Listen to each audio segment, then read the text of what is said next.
Friends, today recipe సొరకాయ పప్పు. సొరకాయ పప్పుకి కావాల్సింది సొరకాయ ఒకటి తీసుకున్నాను, కందిపప్పు ఒక 50 గ్రామ్స్ తీసుకున్నాను.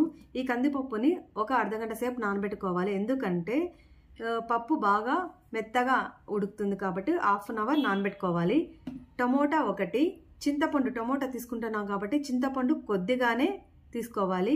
ఒక పొట్టు ఒలుచుకున్నటువంటి 10 వెల్లుల్లి రెబ్బలు, పచ్చిమిరపకాయలు ఒక 10, కొత్తిమీర.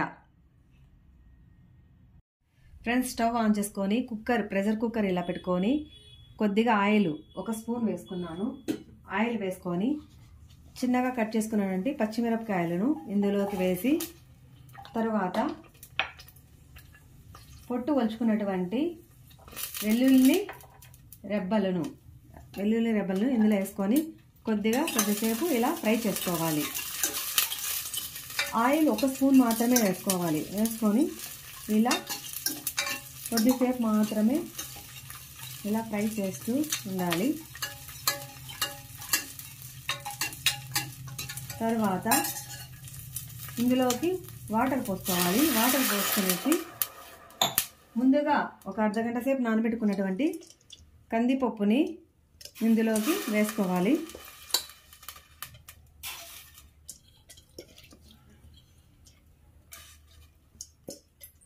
తర్వాత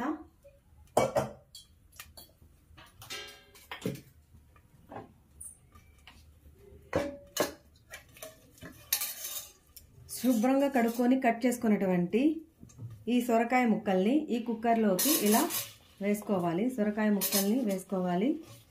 తర్వాత చింతపండు ఇందులోకి వేసుకోవాలి. కట్ చేసుకున్న టమోటా ముక్కల్ని ఇలా కుక్కర్లోకి వేసుకోవాలి. కట్ చేసుకున్నటువంటి కొత్తిమీరను ఇందులోకి వేసుకోవాలి.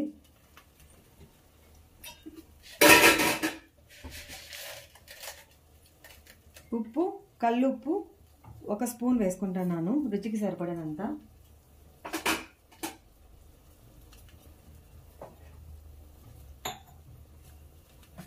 తర్వాత 1/2 స్పూను పసుపు,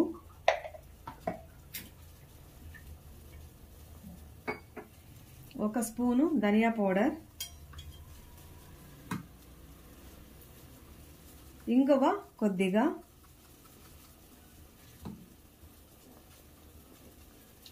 తగినంత వాటర్ అంటే 1 గ్లాస్ పోసాను. ఇవన్నీ పోసిన తర్వాత ఇలా అంతా కలుపుకొని మూత పెట్టుకోవాలి.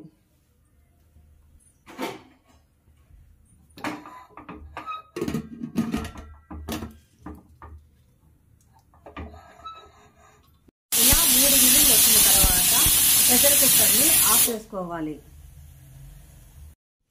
సొరకాయ పప్పుకి కడాయి పెట్టుకొని తాలింపుకి ఆయిల్ కొద్దిగా వేసుకొని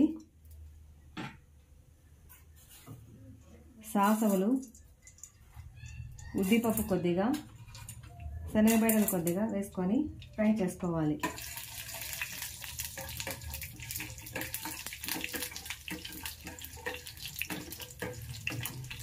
ఇలా కొద్దిసేపు ఎరుపు రంగు వచ్చే వరకు ఫ్రై చేసుకోవాలి. తర్వాత జీలకర్ర కొద్దిగా వేసుకోవాలి. కట్ చేసుకున్నటువంటి ఆనియన్స్ని ఇందులోకి వేసుకోవాలి. కరివేపాకు ఇందులోకి వేసుకోవాలి. అన్నీ వేసుకొని కొద్దిసేపు ఫ్రై చేసుకోవాలి. ఇలా ఫ్రై చేసుకోవాలి.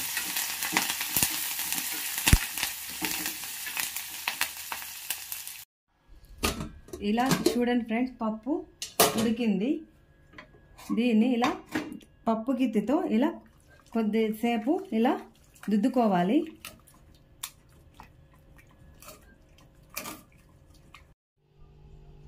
ఇలా పప్పు గిత్తితో ఇలా సొరకాయ పప్పును ఇట్లా దుద్దుకోవాలి. దీన్ని పప్పు గిత్తి అంటారు, మీరేమంటారో కామెంట్స్లో చెప్పండి మీ ఊరిలో. ఇలా కొద్దిసేపు దుద్దుకుంటే ఇది బాగా ఇదైపోతుంది.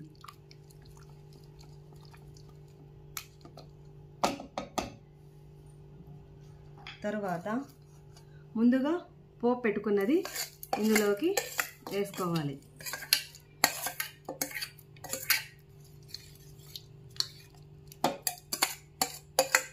ఇలా మొత్తం అంతా ఇలా వేసుకోవాలి.